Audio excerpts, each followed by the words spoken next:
নতুন ড্যাপের কারণে আবাসন খাত মুখ থুবড়ে পড়েছে বলে অভিযোগ করেছে আবাসন নির্মাণকারী প্রতিষ্ঠানগুলোর সংগঠন রিহ্যাব।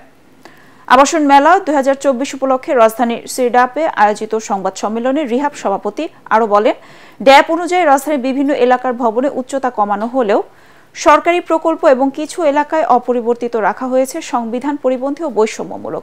এজন্যই ড্যাপের সংশোধন জরুরি। সংবাদ সম্মেলনে রিহ্যাব সভাপতি বলেন, ব্যক্তি এবং বাণিজ্যিক খাতে চাহিদা থাকলেও নতুন বৈষম্যমূলক ড্যাপের কারণে আবাসনের যোগান কমেছে।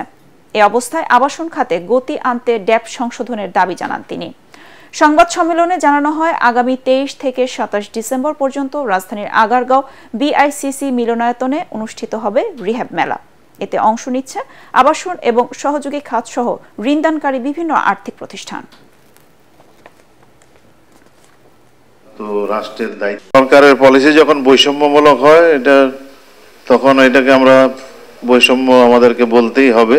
সেই বৈষম্যের একটা বিশাল ইম্প্যাক্ট আমাদের ব্যবসার মধ্যেও পড়েছে। এই বৈষম্যকে দূর করতে পারলে অবশ্যই আমরা সবাই উপকৃত হব।